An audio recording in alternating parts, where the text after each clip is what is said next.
Boraboye.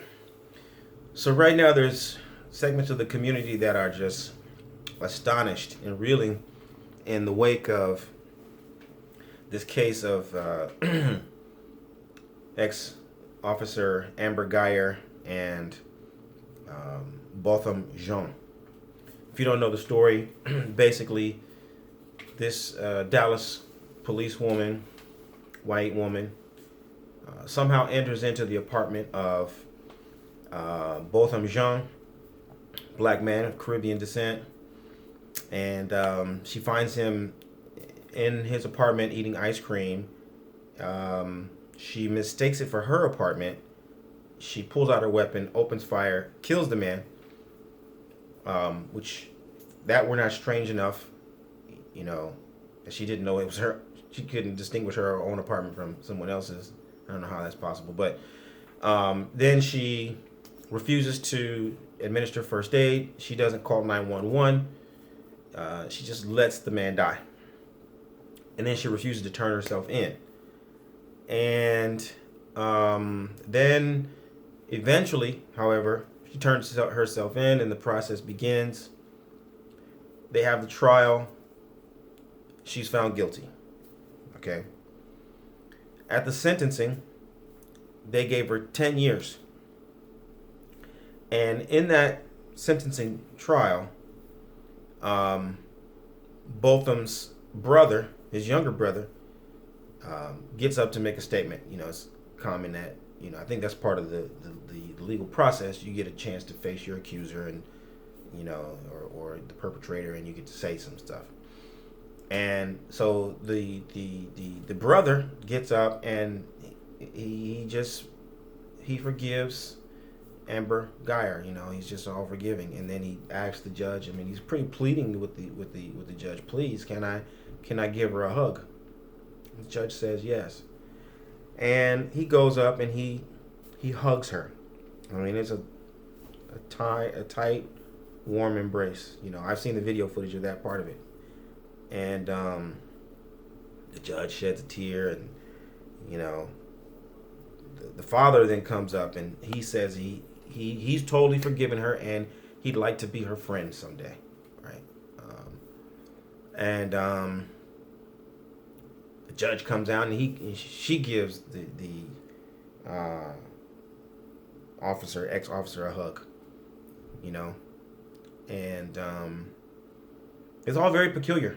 It's all very peculiar, just to see it, And you can look at it, of course, and you can appreciate the power of forgiveness.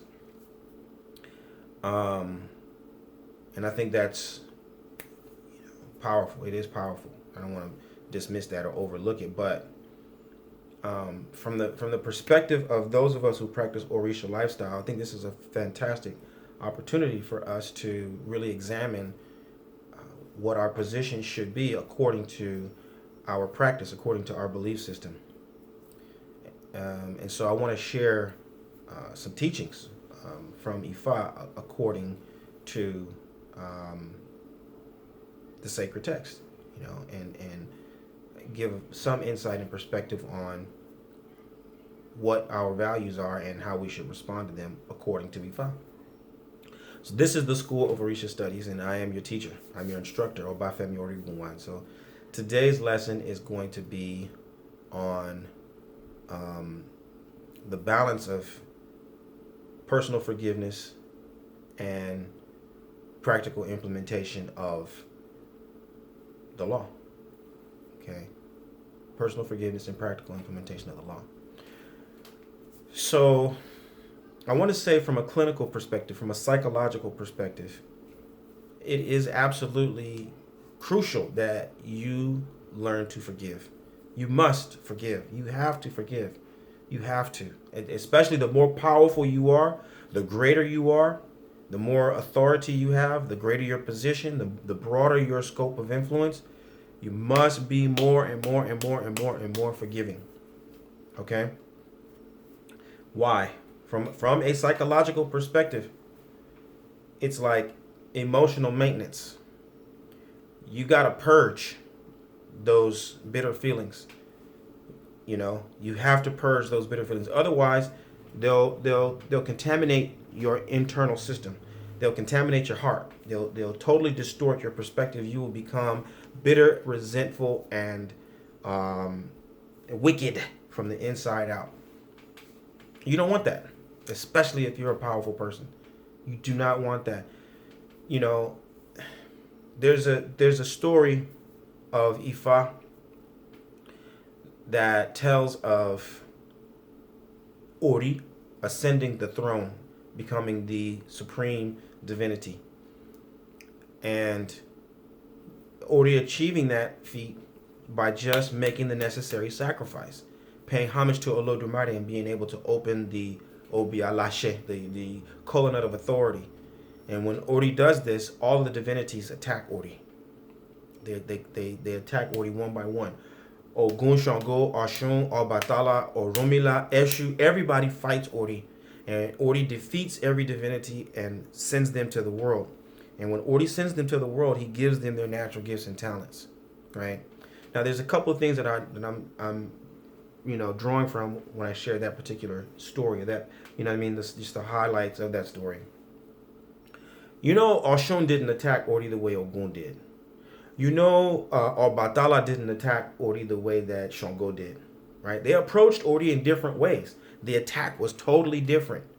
And Ori had to defeat them in heaven and then create them in the world. But when Ori defeated them in the world, he didn't destroy them. He imbued them with their natural gifts and talents for which they are known today. And so now Oshun has to venerate Ori because it's Ori that made her great the way she is today. Shango has to venerate Ori because it's Ori that makes Shango great, right? That's your representative of your ability to elevate and continually ascend, because you're going to be brought into contact with all different kinds of dilemmas, great obstacles and challenges. You are Ori in that story, and you have to face all kinds of difficulties and pass the test. Every kind of test. You got to pass every kind of test. And that's what will allow you to be elevated and put into a higher and higher and higher position of authority within yourself. Because within yourself, you've passed that test. You've learned that lesson. You've internalized that principle. Okay? It's a deep lesson. Okay, you may have to listen to that many, many times. It's a very, very deep lesson. All the divinities attacked Ori, and Ori defeated every one, but he didn't destroy them. He gave them their natural gifts and talents, and because of that, they all now venerate Ori. Ori is the supreme divinity. None is above Ori, right? And you are Ori in that story. Okay, it's a very deep lesson. It's a very deep lesson. So Ori is not holding any grudges against the divinities. Within yourself, you cannot hold any grudges against your adversaries or your opponents or those who you consider your enemies. For your own elevation, you cannot hold grudges. Let it go. Move on. Allow yourself to continually elevate. Get better. That's for you. Ori is for you. Now, there are other lessons that we are also to learn from Ifa. All right. And before I go forward, that lesson comes in a variety of different verses. You can find it pretty much in Ejogbe. You can find it in Ofunirete. You can find that story in I want to say Otura Ogbe, Otura Oriko. The same story will manifest in different, depending on who your master is and where you learn. That same story manifests in different places, slightly different ways. All right, just so you can go back and cross-reference. Likewise, Ifa does teach us about, forgiveness is Jimi, Jimi. So you're going to meet people, Fa Jimi, Ogun Jimi, or Ya Jimi. That means that Ifa forgives me, or Ogun forgives me, or Ya forgives me, right? And that comes from verses of Ifa that tell us about, forgiveness. They really do. They say, hey, if Oya destroys a whole town, we will forgive her. if Ogun comes and he destroys a town, Ogun will be forgiven. Even if water claims the life of your very own child, you will forgive water. Okay? The forgiver will forgive. And so Ifa teaches us that the divinities forgive. And we forgive the divinities. Okay? There's a power dynamic between that, right? We forgive water because you can't live without water. Water is indispensable. Like Ogun, like Oya, you can't live without them. So you must forgive them by virtue of the fact that they're indispensable. Okay? So there's an important lesson there about forgiveness. In a way, it's about positioning yourself to be indispensable. Because when you are indispensable, even if you have committed an offense, you will be forgiven. It's inevitable because nobody can destroy water and save his own life. To destroy water is to destroy yourself. Actually, that also comes up in Ofun Yurete. You know, this is the Ifa's catch for water. Omi. Nobody can fight water. Nobody can fight water and live to tell the story. You're going to destroy yourself. Okay? So Ifa is a practice of forgiveness. Now, from a practical standpoint, right? There's a practical stance. There's a practical structure that will require people to forgive.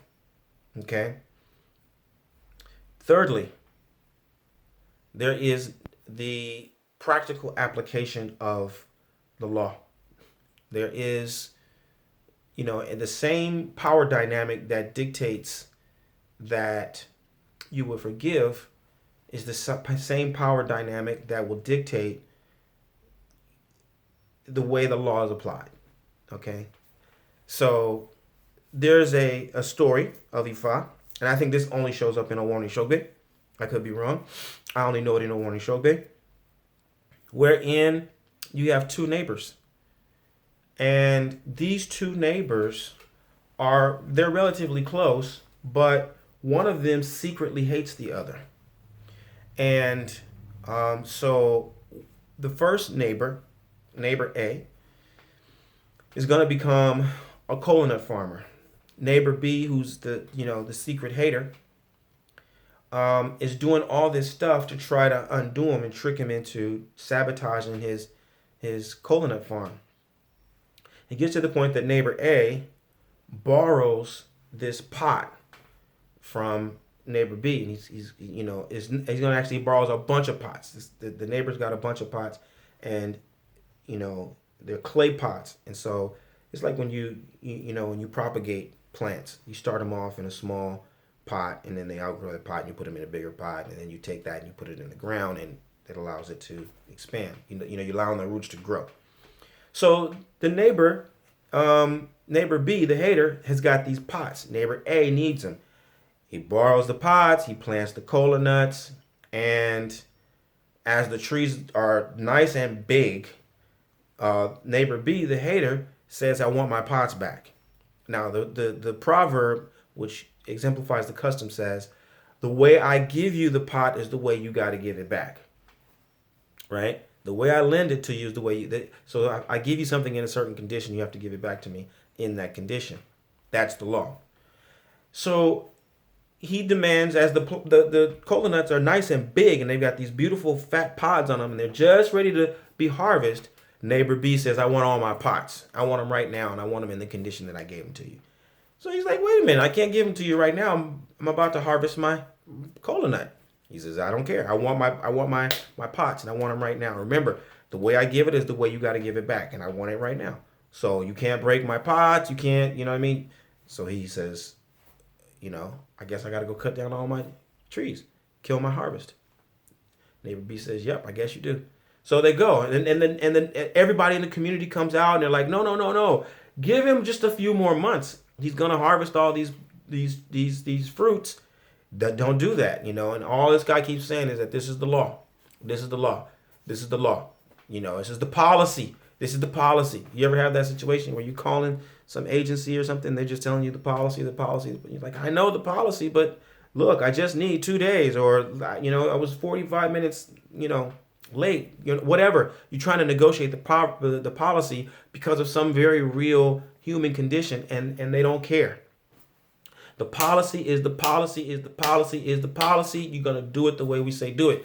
Cut the trees and give me my pots. All right, so that's what happens. In spite of what everybody says, neighbor A has to go and cut down all of his coconut trees, unearth the pots, give them to his neighbor. Right? So, time goes on. Years pass. Okay, they're still neighbors. Neighbor A is not holding a grudge, right? Apparently. He's just going about his business. They're still neighbors. It doesn't start off a whole war between the two of them. But neighbor B now has got this daughter, and she's getting married. And as a part of the marriage custom, she needs to have a choker, right? A beaded choker, right? And chokers like so. And she needs that for her wedding ensemble to be complete. Neighbor B, the hater, he's looked high and low. He can't find this choker. The only person who has this choker is neighbor A. So he goes to neighbor A and he says, neighbor, I got to borrow this your choker, please. For my daughter, my daughter, she's getting married. Da, da, da, da, da. He's all caught up in his happiness. I need that choker. Can I borrow it, please? Or can you let me have the choker? And he's like, of course, give it, take it. Gives his neighbor the choker. The girl takes the choker. She puts it on. They have the wedding ceremony. Everything is done. Everybody's enjoying themselves. They're eating, they're drinking. But neighbor A is not there at the wedding at all. No one has seen him the whole time. So finally, the reception is in full throttle. Neighbor A goes and he's like, okay, so I see that your daughter has my choker and I want it back. I want it back right now. And he's like, neighbor B says, well, you want it right now? So I want it right now. He's like, but they having the reception. He's like, I don't care about the reception. The way I give it is the way I want it back. I want it right now, and that means you can't cut my choker, right? There's no elastic in that day, right? It's a string. It's tied on. It says I want my choker. You can't cut it. Give it to me now. So neighbor B he's a little bit panicking. Like, wait a minute, what are you talking about? How are we going to do that? It's not my problem. All I know is the policy is the policy is the policy is the policy. The way I give it is the way I want it back. So you go and you get me my choker and you get it right now. Everybody is freezing because they know, ooh, neighbor A is pulling out the same trick that neighbor B pulled on him back in the day. We know what's going on. He's coming to, put the squeeze on him, right? Everybody's pleading with neighbor A, please be reasonable. Don't do that. We understand, but this is her wedding, and you know what I mean. Don't make. He's like, I'm not here to make a scene. I just want my choker. I want it right now. The policy is the policy is the policy is the policy. Give me my choker right now. They call everybody. They call the chiefs. They finally even have to call the king. The king listens to the whole story, and he has to say, I'm sorry, but the way he gave it is the way you have to give it back. Give the man his choker right now according to the way he gave it to you. And the neighbor B says, well, that means we'd have to cut my daughter's head off in order to take it off. He said, call the the executioner, and have it done right now. And so they did. They got her, tied her up, boop, and wow, they removed her head, took the choker off, gave it to neighbor A. Okay?